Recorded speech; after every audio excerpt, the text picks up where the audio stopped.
Hey guys, it's Dean. Welcome to the Better Man podcast. Today I am interviewing Dr. Dain. I hope it's Dang, Dain. dang. Unless you're in Australia, it's Dane. Yes. Dain. I'm interviewing the southern version of myself. Dain, is that Right. you? Dain Heer from the Access Consciousness movement. And I'm excited to have you here. So thank you, Dain. Hey, thank you for having me. And I just want to apologize for the background noise. It is pissing down rain out here, but it's so beautiful. Figured I would do it from outside.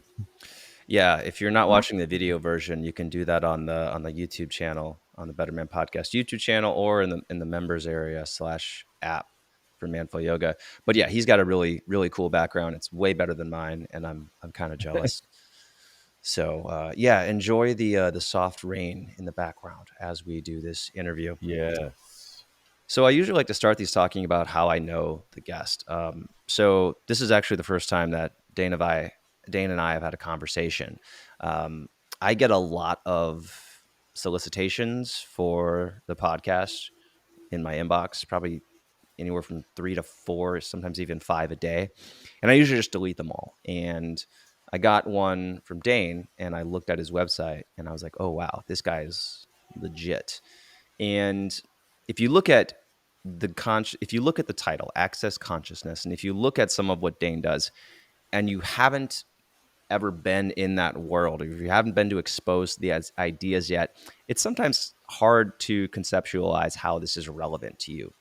And if that's you right now, then maybe it might help to think about it in the following terms. These are things that I've seen from Dane's website that really help, that have been helped significantly through this process. Things like overcoming negative self talk, being less judgmental of yourself, um, opening up possibilities. So, Dane, I'd love it if you could just speak a little bit more to that. And yeah, let's just start there. Well, that's an interesting thing because, if we boil it all down, it's like, wouldn't we all like to be more happy? And what does that take? Well, it starts with a lot less judgment of us and the world around us, but then also the sense that we have the tools and the ability to change what doesn't work and create more of what does, and maybe even go in a totally different direction if that's required, or if that'll be part of what will contribute to us. So, you know, we walk around this world, and I ask people in my classes, I'm like, how many happy people do you know? and people are lucky if they know one person who's truly happy. And I'm not talking the over the top, I laugh all the time or that sort of stuff. Usually those people are avoiding something, but I'm just talking about having a sense of peace, being you Mm, and liking who you are. And so where access consciousness comes in, access consciousness is a set of tools, techniques, and information that are about accessing the consciousness that's already within you so you can create the miraculous life that you know you're capable of. And it's interesting because a huge amount of it is the tools that I can provide to people, tools that work in the trenches of life. I woke up really unhappy today. What do I do? Or I'd like to create this thing in my life or my business. What do I do? Or I want to kill my kids and I know I'm not supposed to. What do I do? It's like, and you start to realize that we all have things that we struggle with, and until you have some tool or some awareness that it can change, but also hopefully a tool to change it, you're often relegated to just trying to bury it to try to survive. And what I'd like people to get out of is survival and into thrival. yeah, that's a phrase that I've heard before. Instead of surviving, thriving, and yeah, I like that, and I appreciate the. I know I'm not supposed to kill my kids. Uh, Reference. Do you have kids? No, sir. Okay, all right. So you haven't had to refrain from doing that yet. That's good. No, I was lucky enough to basically have raised my little brother and little sister. Hmm. And so I've done my paternal thing. Plus, I have thousands of people around the world that are kind of like my kids, but I don't have to do this stuff of, the difficult job of trying to manage every moment of their lives. So that's pretty cool. Hmm. Yeah. So, and I understand that this is something that you kind of had to overcome yourself. And I see in your story, I see a lot of myself. I see a lot of the people, I see a lot of similar stories within the Manful Yoga community. People who, on paper, they're doing all the right things. They should be happy, right? They've got the job, they've got the family, maybe they've got the fitness. So why isn't everything, all sunshine and roses? And I'd love Yeah. it if you could talk about your own experience with that, because you were a chiropractor before you started doing this. Yeah. And, I can so relate to what you're speaking about. And I remember 24 years ago, I've been doing this work for the last 24 years. And a little over 24 years ago, I was at a place where I was going to end my life if things didn't change. I'd literally set a date 6 months in the future. And I mean, can you imagine what it's like? I became a chiropractor because I saw these amazing healers who were creating what I would call miracles in people's lives. And that's what I wanted to do. I'm like, if I need to be a chiropractor to do that, no problem. But it's also kind of like when I was a little kid, my grandmother asked me, "What do you want to be when you grow up?" And I went, "Happy." And she's like, "No, no, no, you don't understand the question." She's like, "Do you want to be a doctor? Do you want to be a garbage man? Do you want to be a lawyer? Do you want to be an actor? What do you want to be?" And I went, "Yes, as long as I'm happy."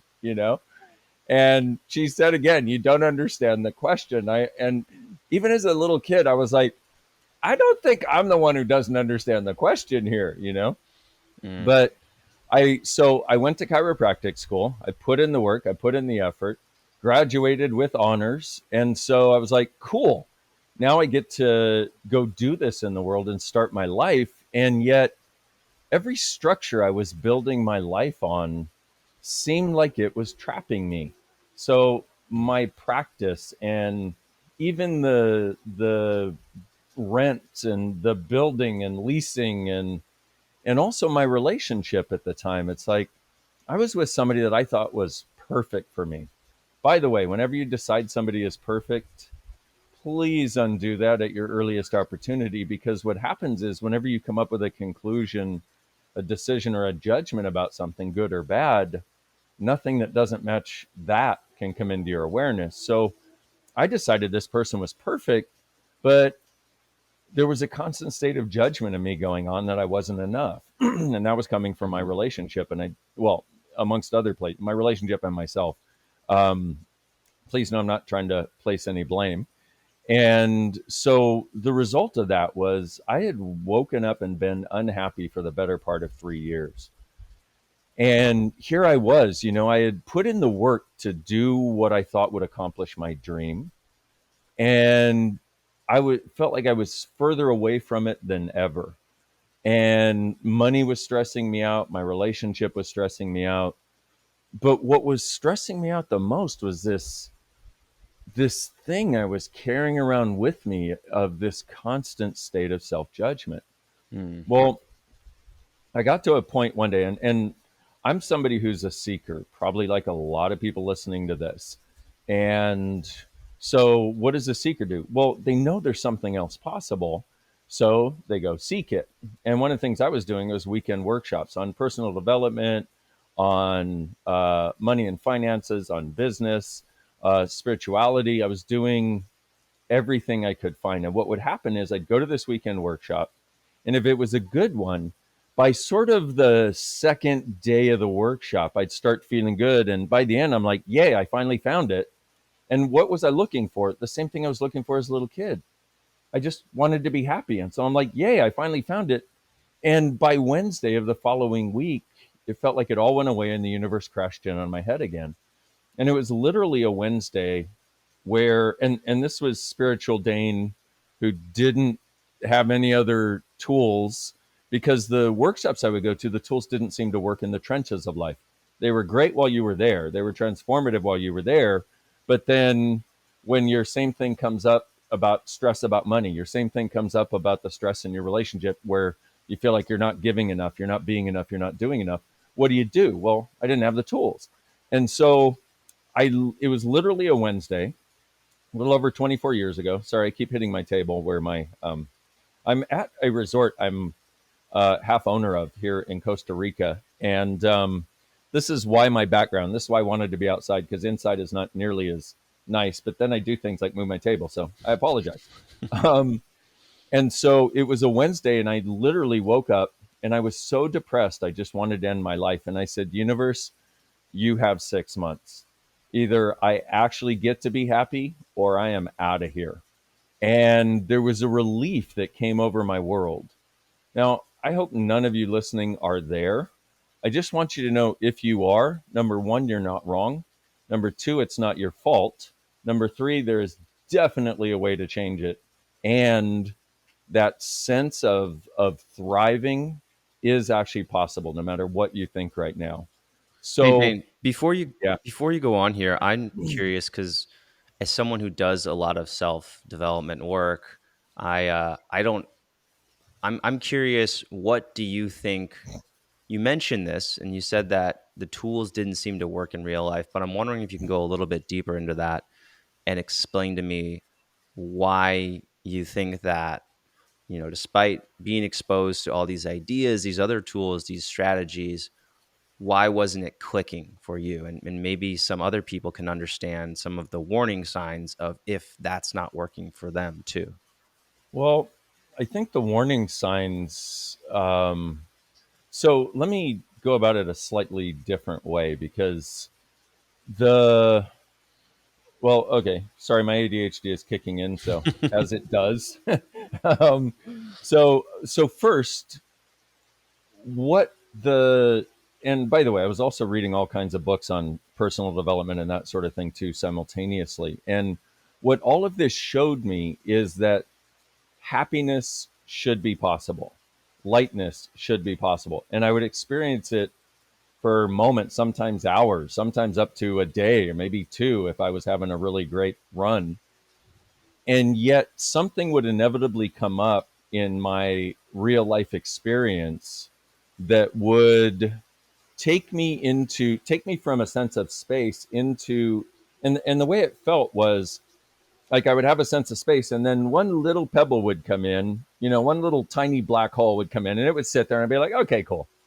And then another one would come in, and I'd start to notice my lightness wanting to sort of go away. And then by the time the third one came in, it was like all the lightness, all the sense of space, the happiness, the ease, the sense I could do it was gone.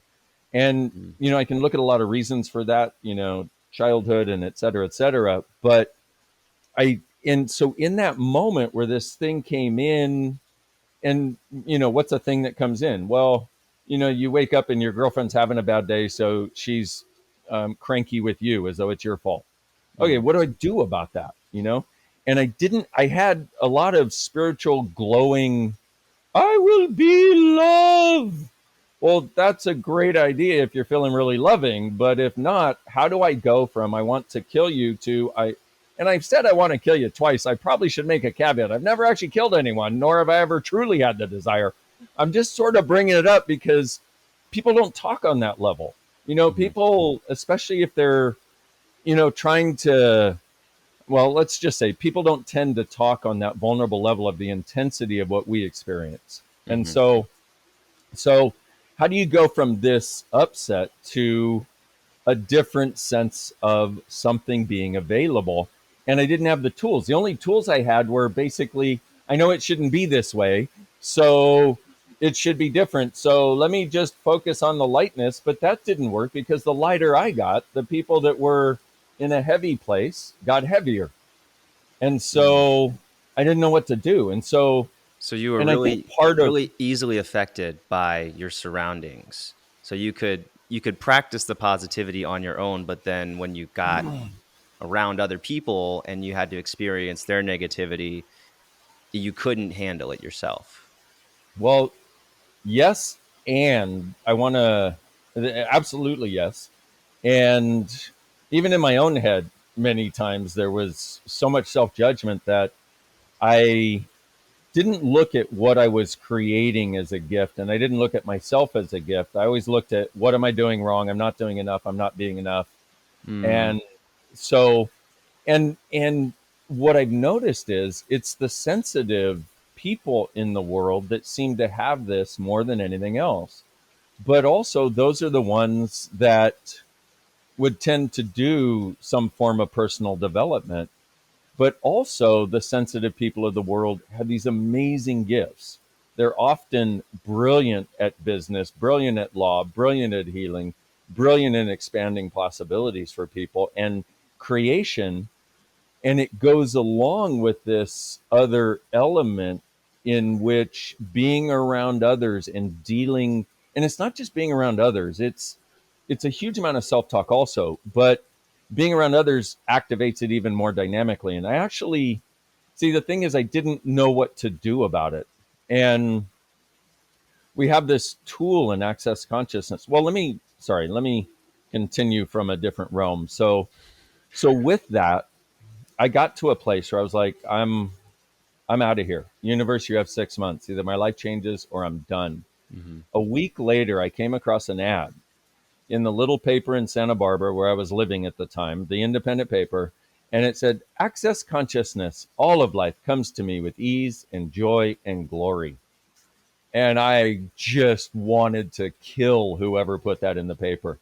And the funny part is, when you ask, the universe does its best to support us. Okay. And so this little classified ad was so tiny, and it was buried, 90 pages into this 100-page flip open paper. And that was the only thing my eyes focused on. And I was only reading it to try to distract myself from my life because internet wasn't available at the time. So, I was doing the OG version of Google. Okay. And, how do I distract myself? And so I threw the paper away. Well, comes out the following week. I'm leafing through it. And this I see again. All of life comes to me with ease and joy and glory. And I was like, I hate you. My life is pain, suffering, and glory. What are you saying? And I learned long before that, though, if you love something or hate something, there's something in it for you. Hmm. So I called and I ended up booking a session with this girl because she just seemed so nice and she didn't care. She was like, yeah, we can do it or not, your choice. And I went, okay, let's try this. I had a session of access consciousness bars. I went into the session depressed, angry, and suicidal with a plan to end my life. I came out of it an hour and 15 minutes later with a gratitude for being alive that I didn't think I would ever have again, and a sense of space, a sense that everything was okay. Everything always had been, everything always would be. And I knew I was never going to that place where I wanted to end my life again. And I was like, holy crap. Now, and I remember because she came to my chiropractic office to do the session, and I looked out of the windows of this office and I saw the clouds in the sky, and I was like, oh my God, has it always been this beautiful here? I have obviously not been noticing. And we would get together once a week. It was a thing called access consciousness bars, and it's a light touch technique. It's done on the head, and we've done studies and found that it decreases anxiety, stress, and depression an average of 87% with one friggin' session. And Wow. that was the experience I had. Yeah. I mean, wow. I mean, just mind officially blown. And we would get together every week and we would do this. And I traded her. I would work on her chiropractically. She would work on me with this. And what happened was in the beginning, I was like this black hole. I was, if somebody said, how much space do you have? I'm like, is there a negative number I can choose? And it just kept getting more and more and more. Well, with this session, it was like the black hole transformed and I started having a sense of space. And that's what I was looking for. Like this sense that I too could actually be happy. I too could actually have my life and create what I desired. And so this space increases and I was like, this is amazing. And what she did was she gave me one tool to use each week we got together. Before I ended up taking the first class and getting a lot of other tools, she's like, here, just use this.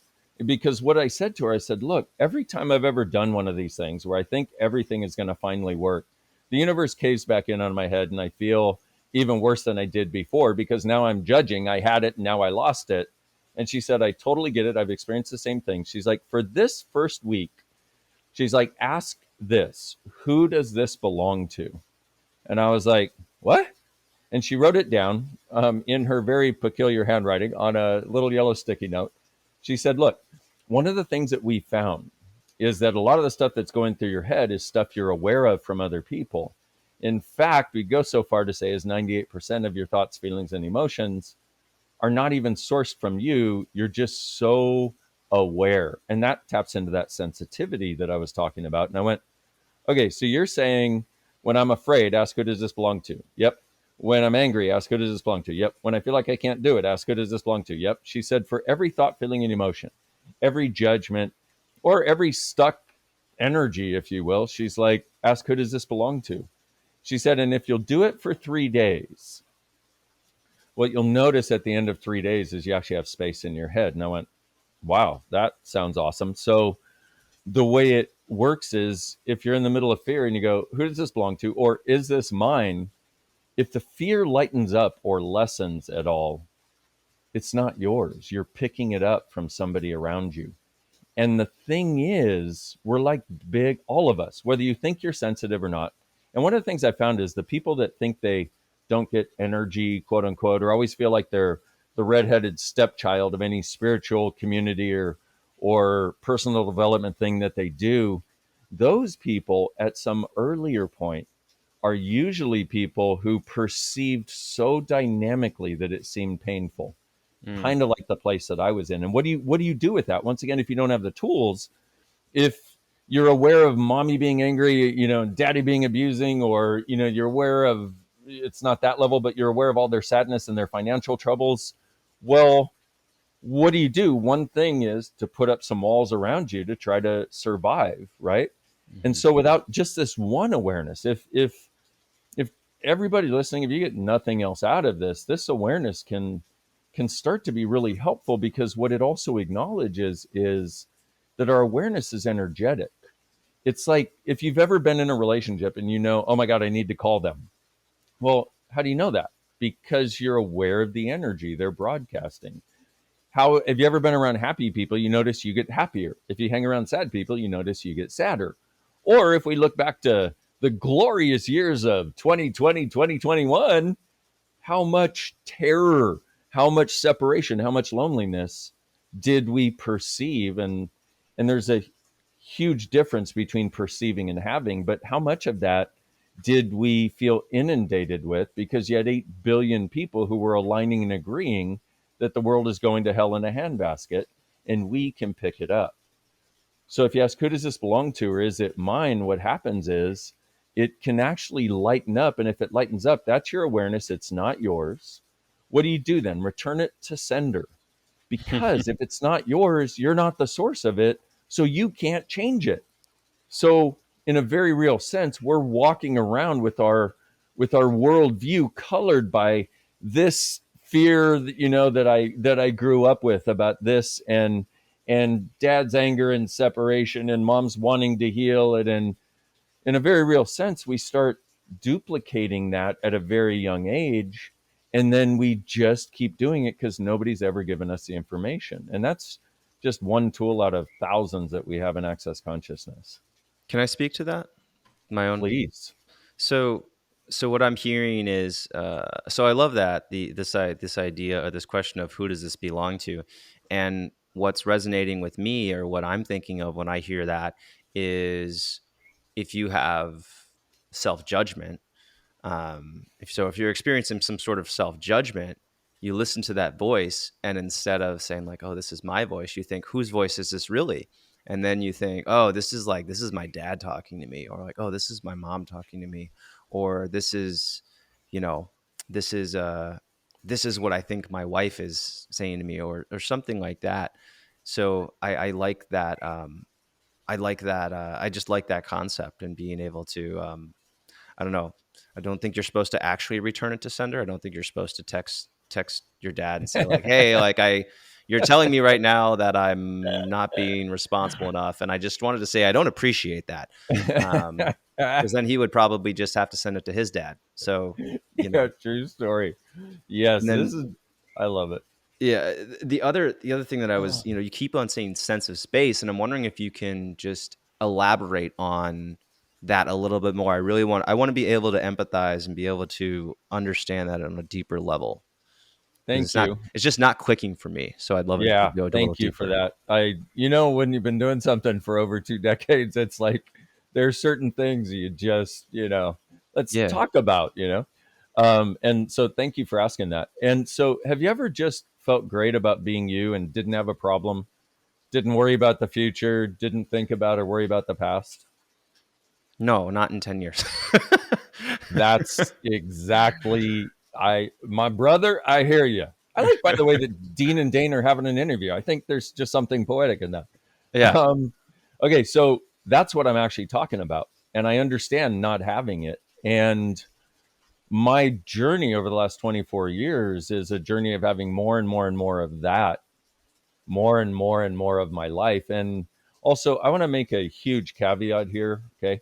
I am not perfect. My life is not perfect. I am not happy all the time, but I am so much happier, so much more of the time, with so much more of a sense of being able to create than I was in the time that we're talking about. So I want to make that real clear, because people will put themselves forward in an interview as though they have all the answers. I have no answers for you, okay? Because you know more about your life than I do. All I do have is a lot of questions to, like, who does this belong to? Is it actually even yours? To get you to the awareness of what's true for you. So the sense of space I'm talking about, like, have you ever, it's like when you go do something and you use your body, especially out in nature, Hmm. and that, they talk about flow state, Yeah, that sort that's of what thing. that's what's coming up for me. Flow state, Yeah, that. being Well, being I present. I don't want to sound like a total dick here, but about 95% of my life is flow state at this point. And I don't say that by bragging, because I've done a lot of work, but once again, I've had the tools. Because could you just think about, from the moment you woke up this morning until this interview, how many thoughts, feelings, and emotions, and how many judgments went through your head? And we wouldn't even characterize them as judgments, which sticks us even more, because we don't because none of us wants to be judgmental, so we don't want to think, wow, I'm judging myself, I'm judging the situation. But anytime you have a charge on it, that's actually not, or when you have a charge or an avoidance or a contraction around something, or a yuck, stuck, or what the F, that's us. That's where we have a different choice. Let's put it that way. That's where we're Mhm. not being the space that we can be. Because I think a lot of us would agree, if we've done any spiritual work, there's this idea that you're an infinite being. At least we talk about that in Access, just as a way of giving you a perspective that is different. In spiritual circles, they talk about your higher self. And when people ask me about that, I very politely say, well, if that's your higher self and you're calling you the lower self, fuck that. No, you're not. It's just that we haven't been shown that it's okay to walk around with a sense of no problem, no wrongness. And so it's like, if you could get a sense of what it's like when you go out in nature after you decompress and let all the stuff that's in your head, usually from other people, um, Mhm. go, you have a sense of, wow, like I'm looking out here, and, it's like, wow, space. And Yeah. so So that's I'm one getting of this. yeah, Oh, I'm sorry. I was no, gonna no, go for it. add in. So I'm getting this sense of clarity of your own thoughts rather than external influence from other thoughts. I'm getting this sense of um, not positivity is one word. It's optimism. It's overall optimism about the future. It's the absence of worry. It's the absence of anxieties or stress. It's That just, hey, like, I think things are going well. I'm not worried about one thing in particular right now. I'm kind of excited about what's happening, but I'm also not ruminating about the future too much. I feel good. There you go. That Okay, that cool. and I realized with this one session that was actually possible for me too. Mm. And that was what And to have it then later be sustainable was just, I mean, and not only was it sustainable, that would be one thing, because that's what I was looking for was, and I think a lot of us do, if we get to a sense of what you're exactly as you described so brilliantly. Can I steal that when people ask me from now on? Because Feeling good. Yeah. yeah, I'm feeling good. There you go. Um, that what I always try to do is get to that place and hold on to it, but you can't. The whole universe is in movement. We just had a solar eclipse. Why? Because everything's moving. It doesn't happen every day. Why? Because everything's moving. Okay, so you can't do that. But what I realize you can do, if you can keep creating and get a sense of not just everything being okay and I'm not worried, but you start to have this sort of inner enthusiasm for just being alive. And from there, life takes on a different flavor. And that's what is, I want to say, that's what's possible for us all. That's us as beings. And if you look at it, it's like, if you look at most kids, what's their usual state? They tend to be pretty happy, unless it's time to move, take a poo, or eat something. At which, or if they've learned that they can manipulate their parents by being sad or cranky, that's another thing. But most young kids are just happy. That's Hmm. actually our natural state. And I want to make another caveat here, because people think happy means you're not going to get the work done. Let's see. My business is currently in 176 countries around the world. I have about 300 employees, and most of them get happier and happier. And as they do, our business succeeds more and more. So happiness, we so here again we have a lot of points of view that happiness only occurs in the absence of anything to do. As though I can only be happy if I'm on a vacation on a beach somewhere. It's like, no, you want to be happy while you're doing the work that you do. You want to be Hmm. happy when you're interacting with your friends and family. You want to be happy when you're in your business. You want to be happy when you're doing your yoga. It's like, Hmm. and so it's actually functioning from that space that we're talking about in a lot more areas of life.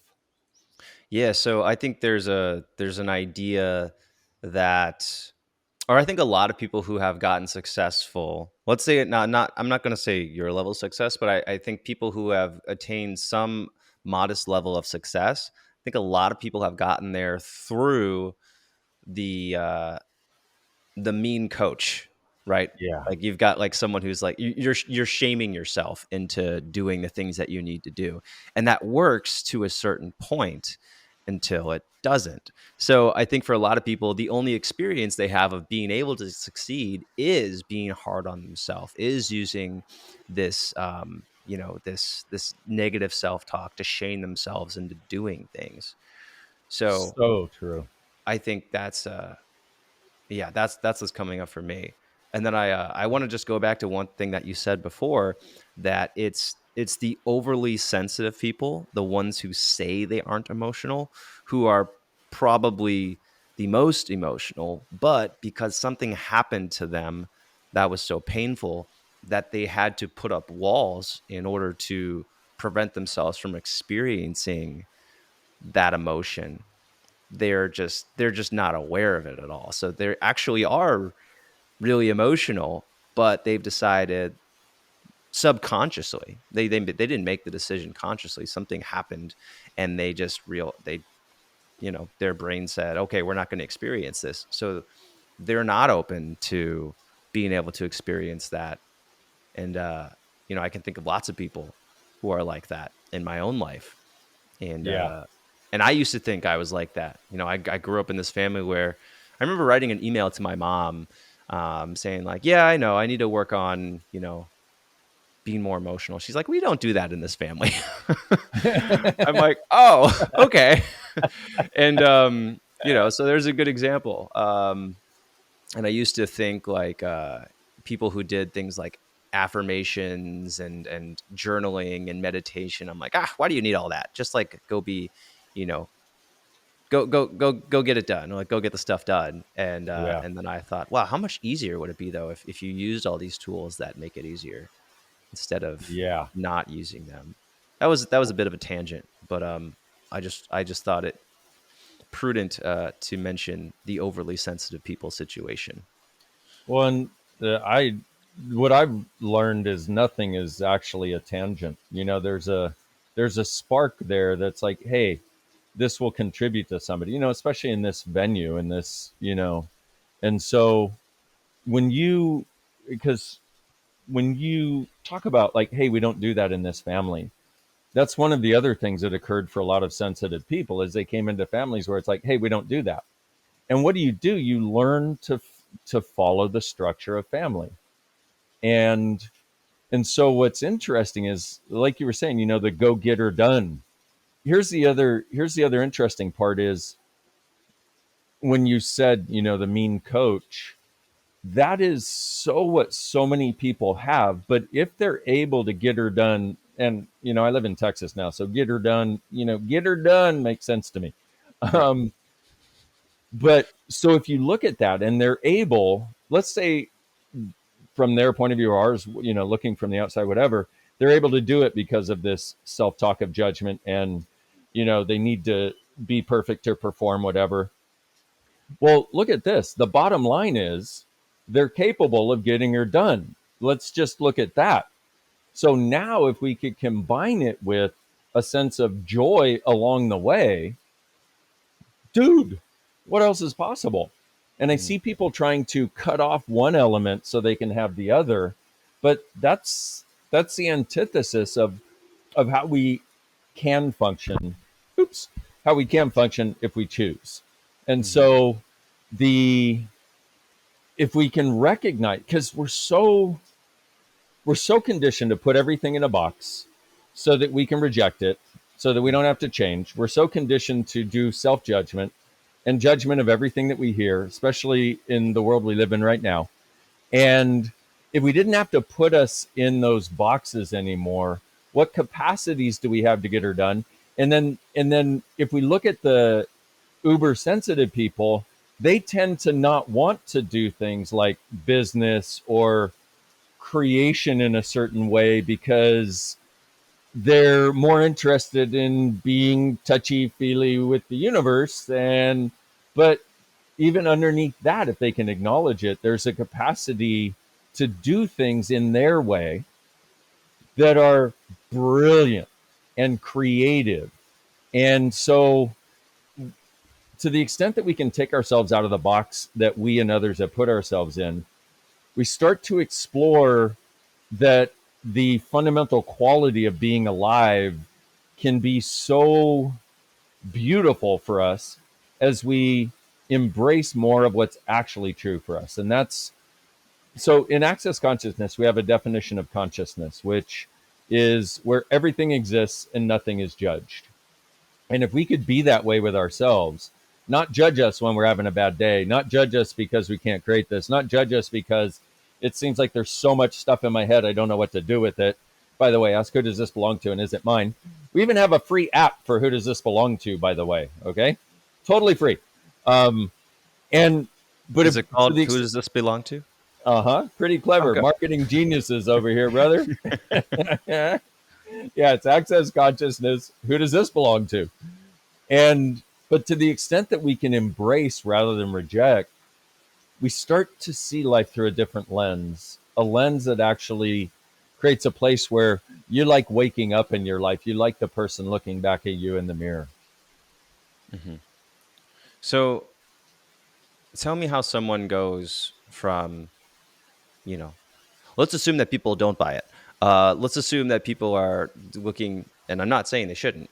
Probably should. This looks really cool. I'm going to be looking into this myself, honestly, because self talk. I'd love to have to experience a world where I don't judge myself, and I think I've done a lot of stuff to do a lot less self judgment, and I think I've also part of that is also just I've achieved more of what I wanted to achieve compared to you know when I first got out of college and didn't really have much to show for. So there's that to be considered. But what I'm wondering now is for somebody who is experiencing that kind of constant stream of negative self-talk, the just being judgmental of yourself, where do we, you know, aside from asking ourselves, who does this belong to? Where do we go from here? Great question. And the thing is, we're all individual. Reminds me of the Monty Python skit where they all in unison say, "We're all individuals." Um, we are all individual. So for each person, it has a different flavor. But so let's look at a couple of things that tend to apply by way of awareness. Because the thing that gets us out of heaviness and into lightness is awareness, functioning from what's true, not a lie. Because what's true for you always makes you lighter. A lie always makes Mm. you heavier. And so if you look at the world we live in, you realize there are a lot of things that are not true for us that we're trying to make true, that we're trying to live from. And to that extent, it creates more and more and more contraction. It's where I was 24 years ago. So, one of the things that can be helpful, okay, and my ADHD is kicking in, I apologize. But the first thing that actually came up, I have done a series of audios that I call You Got This. And they're Mhm. many deep dives on different subjects. And one I did called Waking Up Miraculously.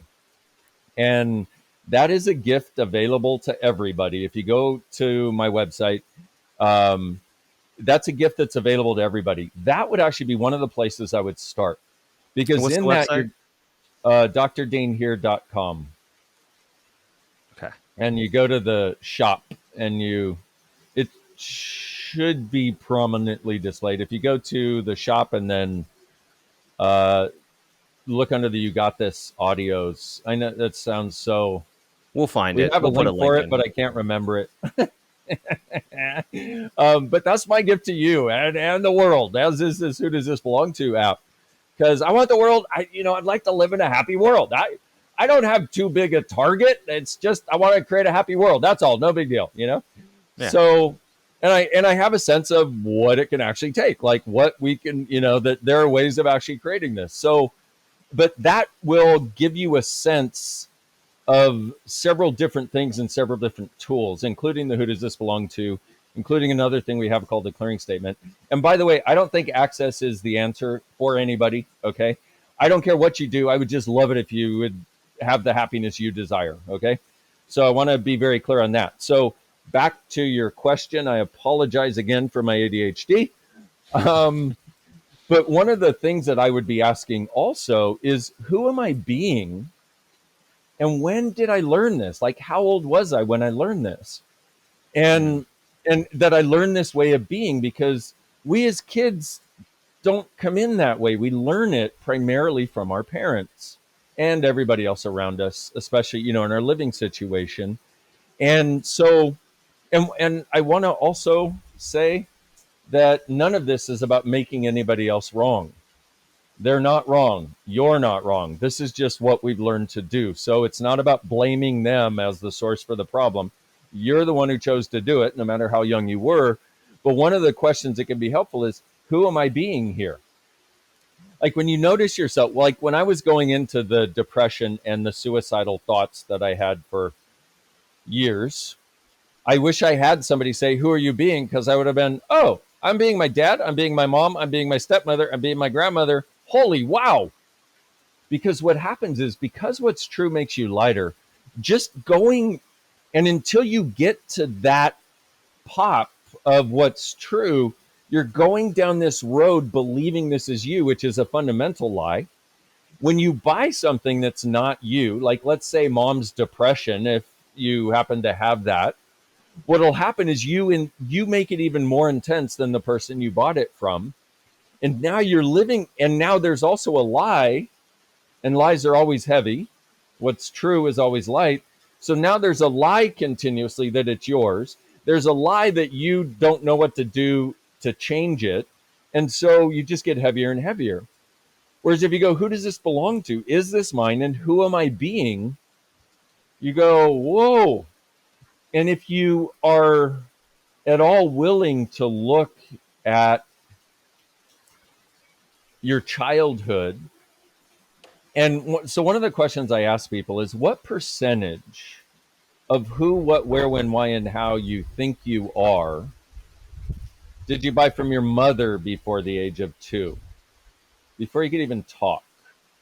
And when I ask people, is it more than 50? Most people go, yes. I say more than 70, they go, yes. More than 90, yes. More than 100, yes. More than 1,000, yes. It just keeps going to some number way higher than 100. And I don't understand that logically, but when people start to get that awareness, they go, oh. And then I say, what percentage of who you are, or who, what, where, when, why, and how you are? And also, though, what is possible for you and what isn't, did you buy from your father before the age of 2? And we ask them more than 50%, more than 80, more than 90, more than 100, and that's more than 100 too. I don't understand it. I just assume that we do it over and over somehow, and I don't care to understand it. What I'm looking to do in that is to get people to go from this is so real and it's me and I don't know how to change it to, oh, there's a reason I actually chose something. And there's a structure over here, perhaps many structures that I instituted as my reality because that's how we learn to be here. Hmm. And I, it's an interesting thing also to see parents who bring their kids to access classes, because we let kids come for free to access until they're 16. From 16 to 18, they get half price, but they need to pay some part of it themselves, even if it's $20, just to make sure they actually do choose to be there. And when we see parents who have access tools, these kids are like, I've seen different documentaries on certain different types of schooling where these kids are brilliant and they're able to be it. That's what I see with the kids when their parents have access to these access tools, because their parents don't try to make them into a version of themselves. Their parents stop judging them and instead start asking them questions about, what did your choice create? But if we can look back to recognize that the fundamental platform for who we've created ourselves as, we bought and instituted because we're aware energetically. It wasn't just what they said, it was, we're aware of the entire energetic structure of their world and never have been acknowledged for it. And by the time we were 2, before we could even talk, so all of this, all the stuff that, the deep, dark stuff that sticks us, about 90% of it is precognitive. And you're like, wait, I should be able to think myself out of it. Well, you could if you recognize maybe it's not cognitive that's sticking you, it's precognitive, where you built the foundation of reality on mommy and daddy's blocks of structure. And now you try to, and when you get to be a teenager, what happens? You want to try to create your own and go beyond that. And then you try to undo it by fighting against them and fighting against every point of view they have. That doesn't work either, because if you're fighting against something, it's only because what it does, it sticks it in place even more. Fighting against never works to create change. Choosing something different always works to create change. Hmm. That was a lot. That was a lot. There's a lot. I'm There's a just getting lot. started. We could talk for another 25 hours. And I apologize to anybody out there who's like, you lost me at hello, you know? But if you keep listening, just listen and see what is different in your world after listening to this podcast. Because that's also the nature of it. When somebody is presenting what's true, and I don't say that yeah, that could sound like I'm being very arrogant. I don't mean it that way. But anybody who's presenting what actually is will always make you lighter, even if you don't get how it applies at the time. Well, the one thing I think, a 5 words that were like, oh wow, that's a really great way to think about things. What's true makes you lighter. I guess it's 6 words with an apostrophe. So what's true makes you lighter. And what came up for me, the question that I had from that is, how can we start questioning ourselves to distinguish what is true? So maybe some real life examples for lots of people that happen day to day, that they can pause, right? Just have some awareness of the situation and then ask themselves, what's true here? And also, how do we know that we're answering correctly? How do we know when we say that, oh, this is not true, that that is the case? And how do we say, oh, this is true? How do we know? How do we feel the right answer in that situation? Love that question. And in order to get there, we sort of go from the other direction. And also, let's allow ourselves the freedom to be a little less mechanistic and structured about it. In that, one of the things that we found is asking a question always opens up another doorway of possibility when it's an actual question. Coming to conclusion always shuts the door and nails it shut. So, one way of getting to this is this true for me?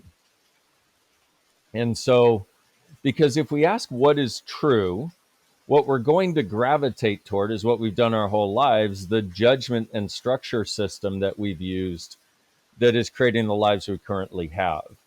If instead we go, okay, I just had a conversation with this person, I went away heavy, you can ask, was what they said true for me? Or you can ask, what part of this is a lie for me, spoken or unspoken? Just this one question, we could do an entire podcast on that. Because, like, I'll give you an example. I was working with one of my creative teams who are brilliant people, and they use access tools. So whenever something is off, we talk about it and we change it, and then it's not off anymore. Could you just for a moment imagine if you had that in a business or a family? Because there are all kinds of weird sort of, you said this and it made me feel this way moments where they never can be addressed because the idea is it's an accusation. And once again, people don't have the tools.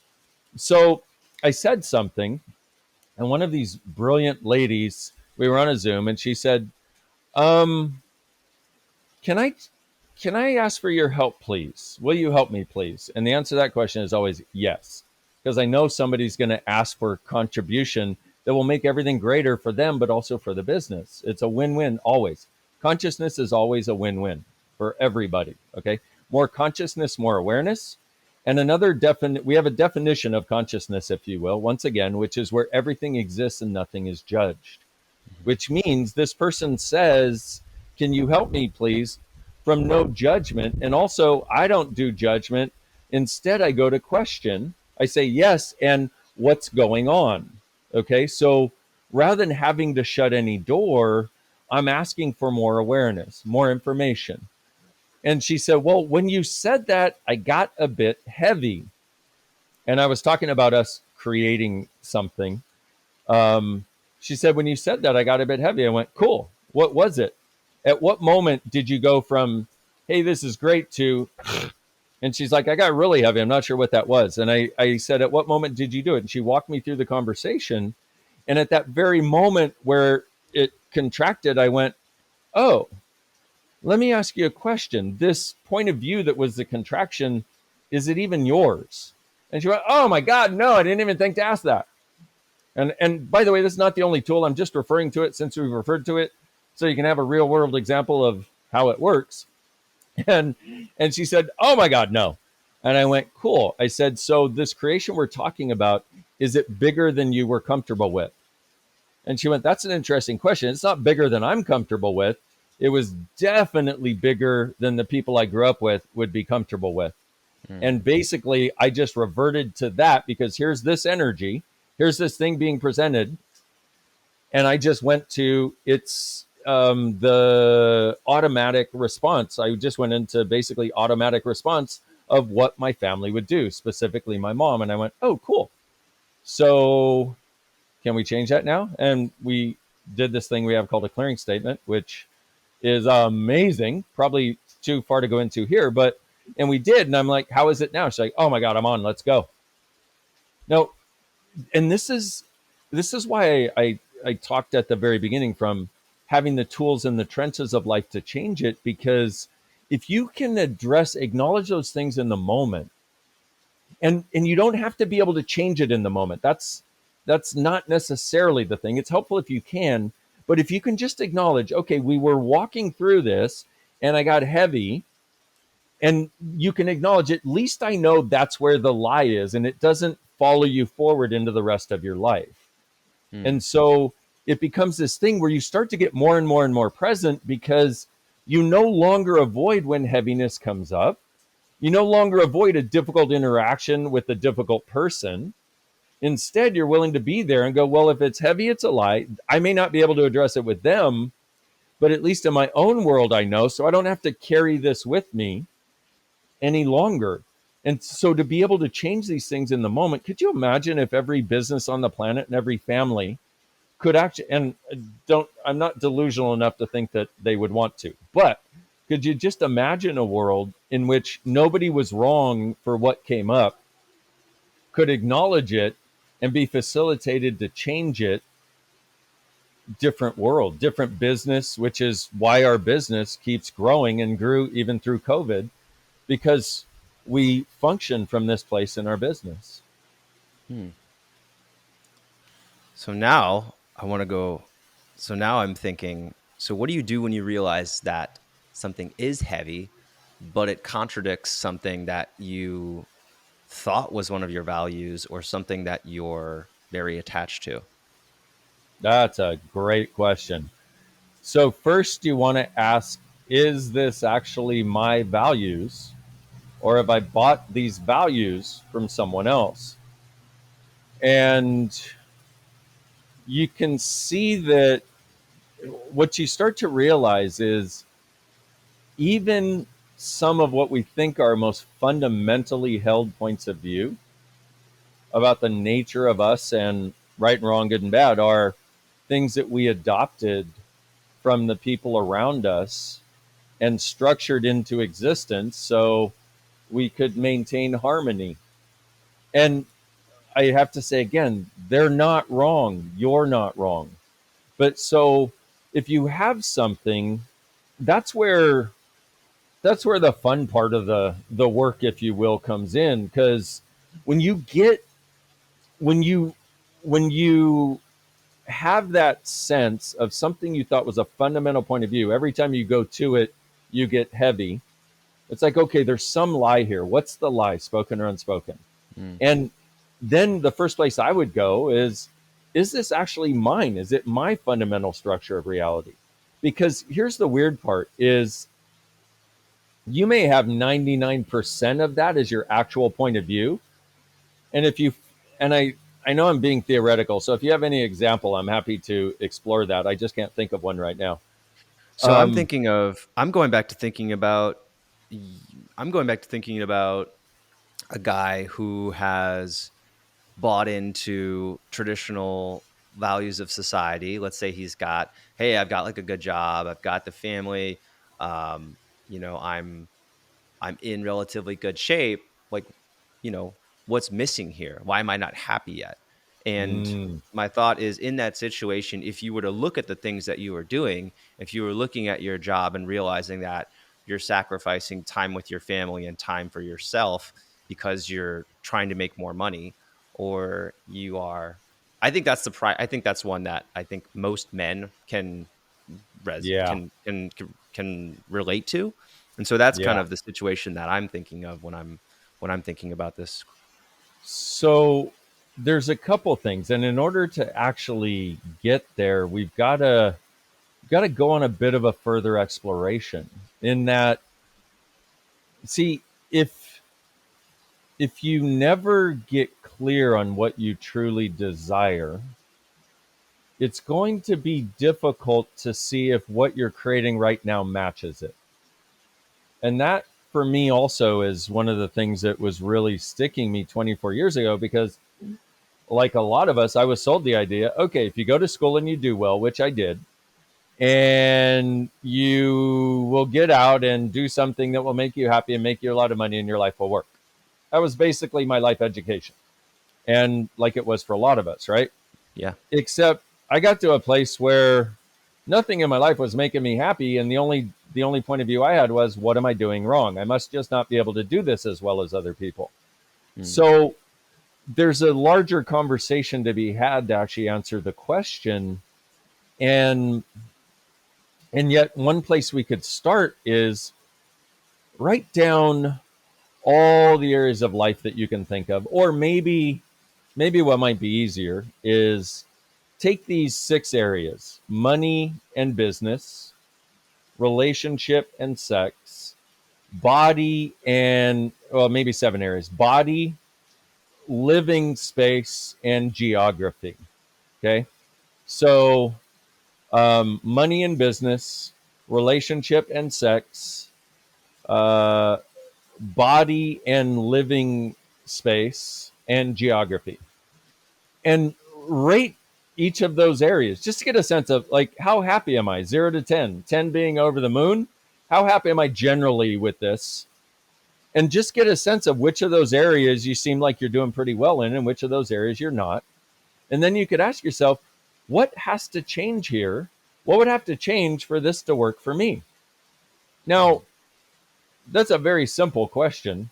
It's deceptively simple and deceptively large because, and this is where the judgment comes in that I talked about earlier, which is, for every decision, judgment, or conclusion we have, nothing that matches that can come into our world. So here I am. I had the judgment, the decision, the conclusion that if I do this, my life will work. It's really not creating happiness in the way I desire. What would? Well, if you could allow yourself to do something that you're going to think is extremely selfish, but will contribute dynamically to you and everybody in your life you're contributing to, which we don't believe, because for most of us, true gentlemen in the world, our desire is to contribute to everybody else. We think that's our purpose, but you can't give it, if your little power bank is not charged, it cannot give energy to the iPhone that needs it or the phone Android that needs it, right? Mm-hmm. So if we're not charged up, what kind of contribution are we going to be to people? We're going to let our heaviness and our judgment and our yuck, it's going to color the contribution and limit it. So if you would look at the, okay, sorry, No, that I like ADHD that thing was point. awesome. No, that was a really good point. I was actually going to ask that question earlier, but you answered it, because I think a lot of people who deny themselves self-care or taking care of themselves don't do it because they think that it's being selfish, or they think that they think that it doesn't help others. So they're like, well, I got to help others. So I can't take this time to actually take care of myself That or be truthful to myself. When in reality, what you're saying, this actually prevents us from being more capable of helping other people. So I'm glad that you made that point. Even if you lost what you were saying before, that's okay. cool. Thank you. And so can I just leap off the cliff and use this clearing statement? Because, Yeah. and you can go to theclearingstatement.com. That's also a free resource so you can understand it. It's about a 20-minute explanation.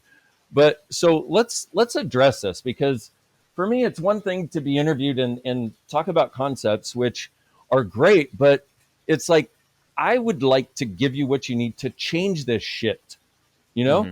Because once again, unless we're changing it from where it started, we can do all the mental masturbatory exercises we want, but the fundamental quality of life, the fundamental sense of waking up happy, doesn't change. The fundamental sense of interacting with people and being like, hey, I feel pretty good about that interaction, that was great, doesn't become more available to us. So if we could use this, and I'll just do it really quick. So all of you who have bought the point of view and all the structures that you have instituted, that you have to give everything and receive nothing. And everywhere you also bought that receiving is taking, and everything you're doing to try to save everybody, but it feels like you were just slipping more and more into not being able to. Will you let that go now, please? We'll just assume that answer is a yes, since I can't see all your smiling faces out there in podcast land. So everything that is, right and wrong, good and bad, pot and pock, all nine, shorts, boys, poveds, and beyonds.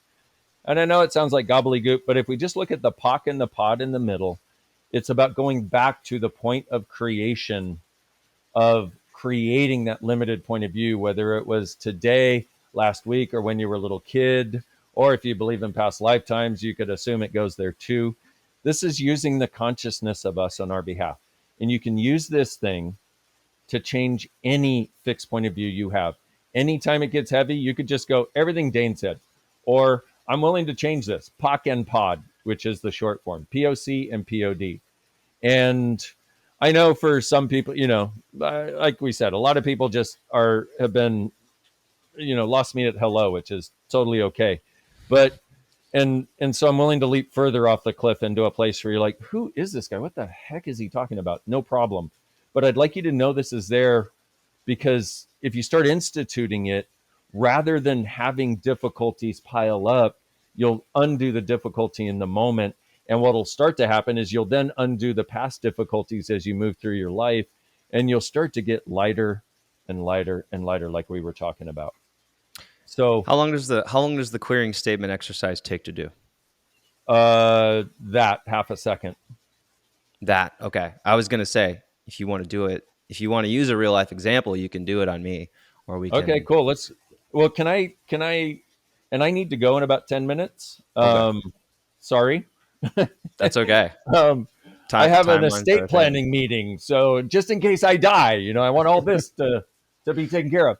Yes. So the two things I was going to say is, and also before we do this, everything that makes you think you're selfish, if you even look at something just for you, rather than recognizing that that is the gift that allows you to fill your batteries and change current situations into that which is greater for you and others, will you let that go, please? Right and wrong, good and bad, pod and pock, all nine, shorts, boys, poveds, and beyonds. Or pock and pod also works. I'm just OCD in addition to ADHD, so I got to do everything. So now, here's what I'd like you to do is I'd like you to ask this question of yourself when you're alone and are not going to be disturbed for a little bit. If I could have anything as my life in these 7 areas, and any other area you want to add, family would be another good one to add. Um, if I could have anything as my life, what would it be? And what I'd like you to do is I'm going to start you off with just some real simple things, like get a sense, even if you don't think you can get this sense right now because you're struggling, get a sense of what it would be like for it to change whatever needs to change, like you have a magic wand, so that you have total ease with money. So it's flowing in ways you can't even imagine. You have so much money, you don't even know where it's coming from, and you can't even count it or spend it. Okay? Get the sense of having people in your life that truly have your back, that truly like you, not the frenemies most of us suffer with sometimes. Get the sense of whatever you do for creation and business, money. Get the sense of you loving to do it. You wake up looking forward to do it. And get the sense of it changing enough so you're not bored. And also, if you're wired like a lot of us, get the sense of it contributing to the world and the future you would like to see.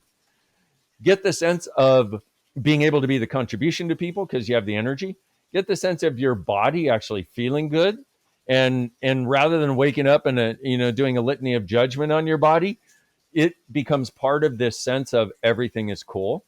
And get the sense of having total ease, letting go of your past and your family's past, and get the sense of having as much ease as possible with your family, and the place where even those judgy McJudgers in your family don't have any effect on you anymore. And get the sense also of knowing that you can create the change you desire. Now, get that energetically, which is why I say get the sense. And I know it can be annoying when I say get the sense. I mean, you could say get the feeling. Some people are more visual, some people are more feeling. There's some people who have this thing called aphantasia who don't see anything. And you walk them through an energetic exercise, and all they do is feel wrong. So to those people, I want to say, get it in whatever way you get it. You're not wrong. Okay, so now getting this has got an energy to it. And even if you have aphantasia, it has something to it. So now just ask for it, acknowledge it, have it be there for a moment, and just say, hey, universe, hey, consciousness, please help. Or God, spirit, earth, whatever it is that is for you that you know to be true, just go, I'm asking for this now. And whatever it takes, I'm willing to be it, I'm willing to do it. And whoever has to come into my life, whoever has to leave my life, no problem. Hmm. Everything that doesn't allow that, will you let that go, please? And POC and POD. Now, Whatever you got as that, and I ran you through it really quickly, but whatever you got as that, what I'd like you to do is anything that feels like that energy, do it. Like if you noticed, oh, I had flutter in my heart, or I had a tickle, or there's a sense of space in my head or something, anything that feels like that, do it, because that is how ask and you shall receive actually works. The way ask and you shall receive actually works is the only thing that actually really works, whether we know it or not, and not from a religious perspective. Okay. But when we ask, we start transforming into what we would need to be to receive what we're asking for, which, if you study quantum physics, it basically is exactly that, really simplified, that you have to be what it is you're asking for. But what we're doing is we're looking to go forward and make choices of anything that feels like that. And you will notice if you set a date and go, okay, what's changed since I listened to that weirdo on the podcast? 12 months from now, reminder on your phone, and just see how much of that has shown up for you. I know it sounds weird, but we create in the background. We think we create in the foreground with our mind, but we actually create more of everything that exists for us in the background.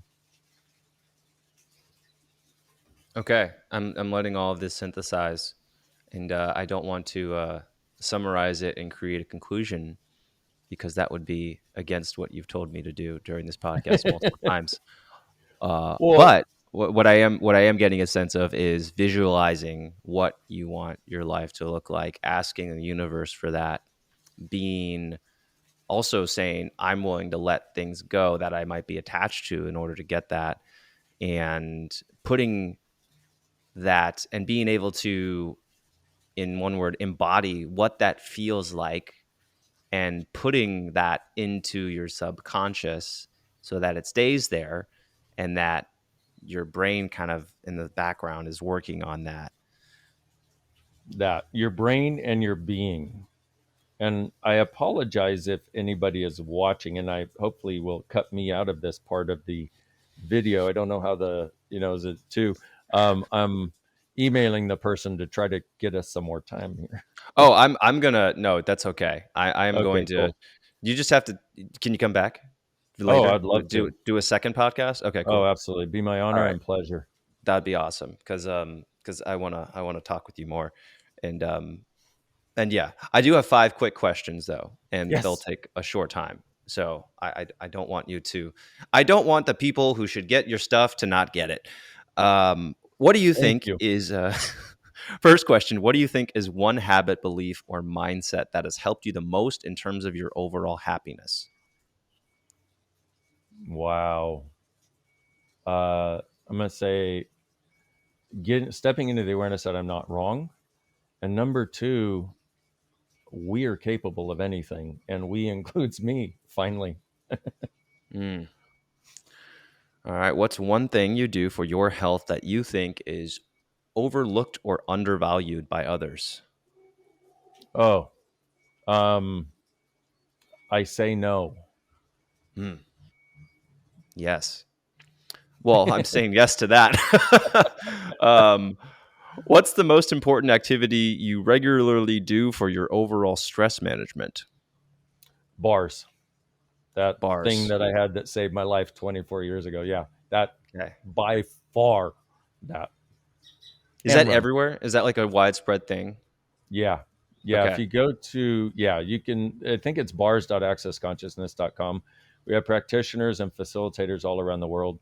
And you can learn to do it. It's a 1 day class to learn to do it because we wanted to make it as available to people as possible. Wow. That's pretty cool. All right. I got to look that up. What is the most important activity? I already said that question. What's the most stressful part of your day to day life? Stupid people. Stupid people. That Okay. sounds like a judgment, but I, I, I, I know it sounds weird, but I don't have what most people call stress at this point because when I notice it, I change it. Mm. And so, yeah, if I'm going to judge something, it's going to be stupid people. I just kind of make that up for entertainment value. Well, what's your actual answer?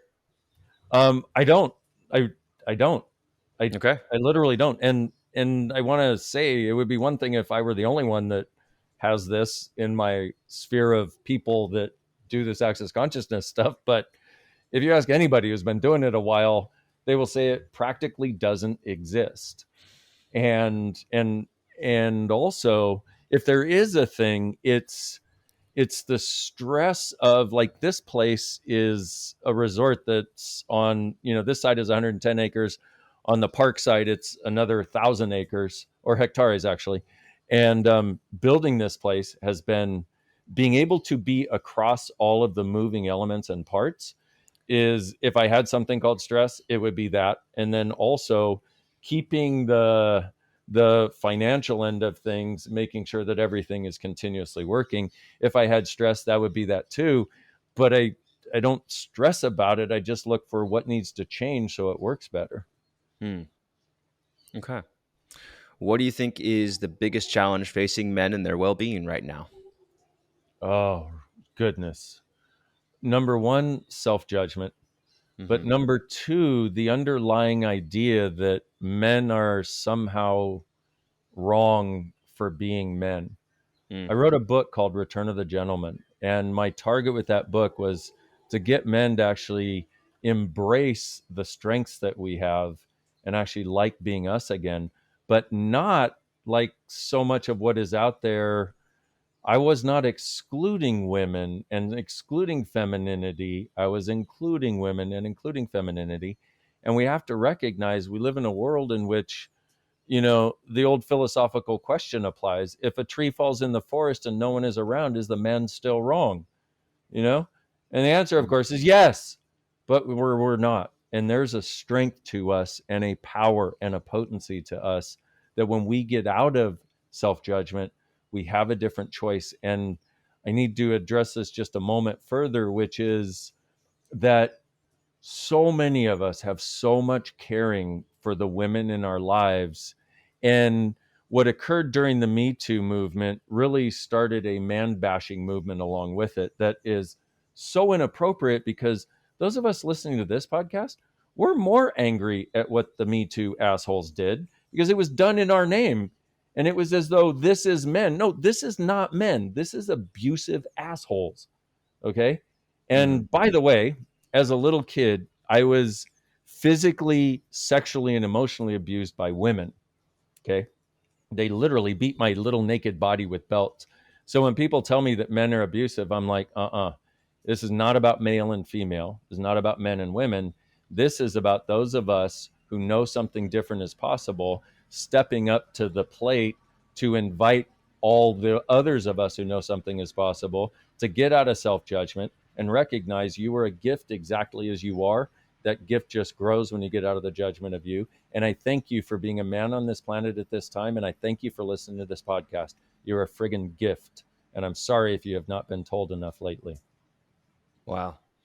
First off, I want to commend you on your courageousness for saying that. I think that it's I and oddly enough, I still subconsciously feel somewhat triggered when someone does something that says, you know, being a man means this, and I'm like, "Arr!" Yeah. And it's because I've been so conditioned by whatever, by society, by media over the last however many years, and I think also to a large extent, just growing up, just the environment that I grew up in. I was suspicious of men only activities. I was suspicious of masculinity, and I am trying to I don't know if undo it is the right word, but reframe, perhaps, trying to Yeah. understand trying to understand this in a different light, because I do really, like, on a subconscious level, I have this deep level of suspicion of male only things, which is kind of, fitting that I then created a male targeted yoga brand to say that men are different. We have different Oh, that's bodies and we so do yoga friggin' differently. great. Yes, exactly. Thank you. Yeah. Dear Lord, I might actually start enjoying yoga. Okay, I'm in. I'm in. You talk to me, I'll um, talk to you. Let's do this. That was yeah. awesome. Yeah. I know you got to go. So I really appreciate your time. I hope we can talk again.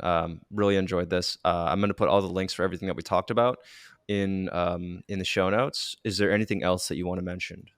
Yeah. In addition to the waking up miraculously, I did a program that was 16 days for $15, and it's roughly an hour a day. And I called it the Real Great Reset. Mm. And I would, guys, if you're looking at exploring this, if any of this has created some, spark in you, please go check that out. Realize it is a beyond a deep dive into everything that we've talked about, and about 1,000 more things. But you cannot help but have something different after this thing. You'll see what I mean if you do it. And if you do, please let me know that you did it. Please let me know that you came from this podcast, because I would love to give Dean all the credit and all the loving he deserves. Awesome. All right, Dane, I hope we talk again very soon. This has been As a do I. pleasure. Guys, I hope this inspires you to be a better man, and I'll see you on the next episode. If you like that episode, check out this other one right here. I think you're really going to enjoy it. If you haven't subscribed, click this subscribe button over here, and you can listen to the full episodes on any major podcasting platform. Full details below in the description.